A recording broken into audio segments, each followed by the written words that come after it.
मराठा आरक्षणाच्या मुद्द्यावरून राज्यातील मराठा समाज चांगलाच आक्रमक झालाय आणि याचंच उदाहरण धाराशिवमध्ये पाहायला मिळालंय. मराठा आंदोलकांनी सातत्याने मराठा आरक्षणाला विरोध करणारे वकील गुणरत्न सदावर्ते यांच्या पुतळ्याचं दहन केलंय. याशिवाय सदावर्ते यांच्या पुतळ्याला जोडे देखील मारलेत. याआधी अंतरवली सराटी येथे झालेल्या भव्य सभेत मनोज जरांगे पाटलांनी गुणरत्न सदावर्ते हे देवेंद्र फडणवीस यांचे पिल्लू आहेत, फडणवीसांनी त्यांना समज द्यावी असा थेट इशारा दिला होता. दुसरीकडे गुणरत्न सदावर्तेंनी सुद्धा देवेंद्र फडणवीस यांच्या काळात मराठा समाजाला आरक्षण देण्यात आलं होतं, नंतर ते आरक्षण गेलं. पॉलिटिकल बॉसेससाठी जगणारी ही माणसं, शरद पवार हे मनोज जरांगे पाटील यांचे पॉलिटिकल बॉस आहेत, अशा शब्दात पलटवार केला होता. एकूणच मराठा आरक्षणाचा मुद्दा निघाला की गुणरत्न सदावर्ते हे नाव चर्चेत येतच. विषय मराठा आरक्षणाचा असो की राज्यातील एसटी कर्मचाऱ्यांचा, गुणरत्न सदावर्ते हे नाव सातत्याने चर्चेत येत राहतं. पण महाराष्ट्रातील बातम्यांचा मथळा ठरणारे गुणरत्न सदावर्ते नक्की कोण आहेत? आजपर्यंत कोणकोणत्या प्रकरणात त्यांचं नाव चर्चेत आलंय आणि त्यांनी महत्त्वाच्या कोणत्या केसेस लढवल्यात, पाहूयात या व्हिडिओच्या माध्यमातून. नमस्कार, मी नम्रता आणि तुम्ही पाहताय बोल व्हिडिओ. गुणरत्न सदावर्ते हे मूळचे नांदेडमधील हिवरा या गावचे आहेत. त्यांचे वडील नांदेड महानगरपालिकेत 30 वर्ष नगरसेवक होते. सदावर्ते यांचं शिक्षण डॉक्टर बाबासाहेब आंबेडकर मराठवाडा विद्यापीठातून झालंय. आधी त्यांनी BDS आणि त्यानंतर LLB सुद्धा केले. मुंबई विद्यापीठातून त्यांनी LLM देखील केले. 2013च्या दरम्यान त्यांनी doctor Babasaheb Ambedkar state secular reflected in Indian constitution या विषयात संभाजीनगरमधून PhD केली. कॉलेज जीवनात असताना ते विविध सामाजिक चळवळींमध्ये नेहमीच पुढे असायचे. त्यांनी नांदेडला सम्यक विद्यार्थी आंदोलन ही संघटना सुरू करून या माध्यमातून विद्यार्थ्यांचे प्रश्न मांडले होते. मुंबईमध्ये वकिली करताना सदावर्ते हे मॅटच्या बार असोसिएशनचे 2दा अध्यक्ष राहिलेत. गुणरत्न सदावर्ते बार काउन्सिलच्या शिखर परिषदेवर देखील गेले होते. सदावर्ते यांनी आजपर्यंत अनेक महत्त्वाच्या केसेस लढवल्या आणि त्यातल्या काही वादग्रस्त देखील ठरल्या. सगळ्यात जास्त चर्चेत राहिलेली केस म्हणजे मराठा आरक्षणाची. मराठा आरक्षणाच्या विरोधातील याचिका ही ॲडव्होकेट गुणरत्न सदावर्ते यांनी त्यांच्या पत्नी जयश्री पाटील यांच्या माध्यमातून दाखल केली होती. मराठा आरक्षणाला या याचिकेच्या माध्यमातून जयश्री पाटील यांनी हायकोर्ट आणि नंतर सुप्रीम कोर्टातही विरोध केला होता. ज्येष्ठ स्वातंत्र्य सैनिक डॉक्टर LK पाटील यांच्या जयश्री पाटील या कन्या आहेत.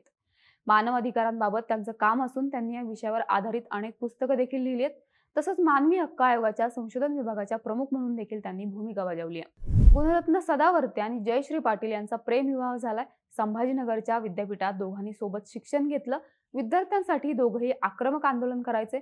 एकदा अखिल भारतीय विद्यार्थी परिषदेच्या विद्यार्थ्यांच्या रूम जाळण्यात आल्या होत्या. त्या आरोपात काही आंबेडकरी चळवळीतील विद्यार्थ्यांना पोलिसांकडून पकडून नेलं होतं. तेव्हा पोलीस ठाण्यात अधिकाऱ्यांशी जयश्री यांनी केलेला संवाद पाहून गुणरत्न सदावर्ते त्यांच्या प्रेमात पडले अशी आठवण ते सांगतात. तेव्हापासून सुरू झालेला त्यांचा प्रवास आजही वेगवेगळ्या आंदोलनाच्या माध्यमातून लढा देत सुरूच आहे. त्यांच्यावर अनेकदा टीका झाली, पण ते काही मागे हटत नाही.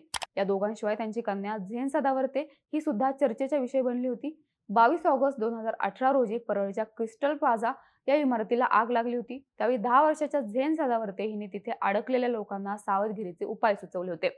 त्यामुळे 17 जणांचे प्राण वाचले होते. तिच्या या कार्याबद्दल तिला राष्ट्रपतींच्या हस्ते राष्ट्रीय शौर्य पुरस्कार देखील प्रदान करण्यात आला होता. सदावर्तेंच्या काही गाजलेल्या केसेस आणि त्या संदर्भातले वाद काय होते ते पाहूयात. गुणरत्न सदावर्ते हे नाव महाराष्ट्राला परिचित झालं ते मराठा आरक्षणाविरोधात केलेल्या याचिकेमुळे. 2018 मध्ये शिवसेना भाजप युतीचं सरकार महाराष्ट्रात असताना सरकारने सामाजिक आणि शैक्षणिक मागासलेपणाच्या आधारावर मराठा समाजाला 16% आरक्षण दिलं होतं. पण त्यानंतर आधी उच्च न्यायालय आणि नंतर सर्वोच्च न्यायालयात मराठा आरक्षणाविरोधात सदावर्तेंनी याचिका दाखल केली. त्यानंतर मराठा समाजाने आपला रोष वारंवार सदावर्तेंवर व्यक्त केलाय. 10 डिसेंबर 2018ला तर त्यांच्यावर हल्ला देखील करण्यात आला होता. कोर्टात आरक्षणासंदर्भात सुनावणी पार पडल्यानंतर कोर्टाच्या बाहेर एक मराठा लाख मराठा अशी घोषणा देत वैजनाथ पाटील नावाच्या व्यक्तीने सदावर्ते यांच्यावर हल्ला केला होता. तर दुसरीकडे मराठा आरक्षण सुप्रीम कोर्टात जेव्हा रद्द झालं तेव्हा जर आमच्या जीवाचं काही बरं वाईट झालं तर त्याला शरद पवार आणि सुप्रिया सुळे जबाबदार असतील, असं सदावर्ते म्हणाले होते. या सगळ्या प्रकरणात सदावर्तेंवर ते भाजपशी संबंधित असल्याचा अनेकदा आरोप झाला, परंतु भाजपशी माझा काही संबंध नसून मी राष्ट्रीय स्वयंसेवक संघाचा कट्टर विरोधक आहे. फडणवीस संघाचे आहेत तर मी बुद्धांच्या संघाचा आहे, असं स्पष्टीकरण ते अधूनमधून देत असतात. सदावर्तेंचं नाव महाराष्ट्रात आणखी एकदा गाजलं ते ST कर्मचाऱ्यांच्या आंदोलनादरम्यान. महाराष्ट्रात महाविकास आघाडीचं सरकार असताना 28 ऑक्टोबर 2021 पासून ST कर्मचाऱ्यांनी बेमुदत संप पुकारला होता. STचं विलिनीकरण आणि वेतनवाढ ही प्रमुख मागणी समोर ठेवून हा संप होता. हा संप आझाद मैदानावर सुरू होता. तिथे गोपीचंद पडळकर आणि सदाभाऊ खोत यांनी या आंदोलनाचं नेतृत्व स्वीकारलं. 12 नोव्हेंबरला मंत्रालयावर मोर्चा काढला आणि एसटी महामंडळाने वेतनवाढ जाहीर केली. मात्र विलिनीकरण शक्य नाही या मुद्द्यावर माघार घेत खोत आणि पडळकर बाहेर पडले. पण अचानक या संपात सदावर्ते यांची एंट्री झाली. 25 नोव्हेंबरला गुणरत्न सदावर्ते यांनी पडळकर आणि खोत यांच्यावर टीका केली. डंके की चोट पे विलिनीकरण करून दाखवणार असं म्हणत या संपाचं नेतृत्व स्वीकारलं. त्यांनी एसटी महामंडळाच्या कर्मचाऱ्यांचं वकीलपत्र घेतलं. त्यांच्या नेतृत्वात 5.5 महिने संप चालू राहिला. याच दरम्यान एसटी बँकेच्या निवडणुकीचे वेध लागले होते. गुणरत्न सदावर्ते यांनी एसटी बँकेच्या निवडणुकीचं टार्गेट ठेवलं होतं. या उद्देशाने त्यांनी संपात सहभाग घेतला अशी टीका त्यांच्यावर झाली. निवडणुकीला केंद्रस्थानी ठेवून ते तयारीला लागले. मराठा आंदोलनाच्या विरोधात असणाऱ्या सदावर्ते यांनी या संपात एक मराठा लाख मराठा अशी घोषणा देखील दिली. संप दरम्यान एसटी कामगार संघटनेला आणि शरद पवारांना कायम आपल्या निशाण्यावर ठेवलं.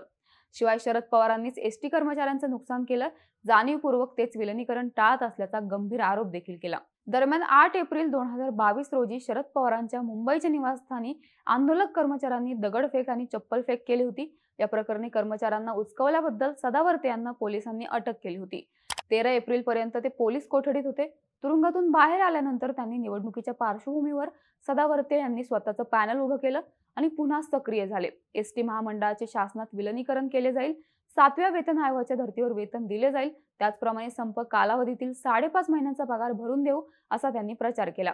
शिवाय संप काळात संपकरी कर्मचाऱ्यांवर कोणतेही गुन्हे दाखल होऊ दिले नाहीत. यामुळे आणि त्यांनी दिलेल्या आश्वासनांमुळे सदावर्ते यांचा एसटी कर्मचाऱ्यांवर प्रभाव निर्माण झाला. या निवडणुकीत शरद पवार पुरस्कृत संदीप शिंदे पडळकर यांच्या पॅनलचा पराभव करत सदावर्ते जिंकून आले.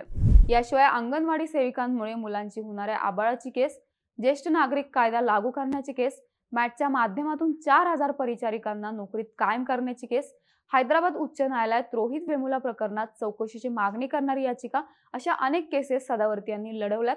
तर माजी गृहमंत्री अनिल देशमुख यांच्या विरोधात भ्रष्टाचाराची याचिका करून त्यांना थेट राजीनामा द्यायला लावणाऱ्या सदावर्ते यांच्या पत्नी जयश्री पाटील होत्या.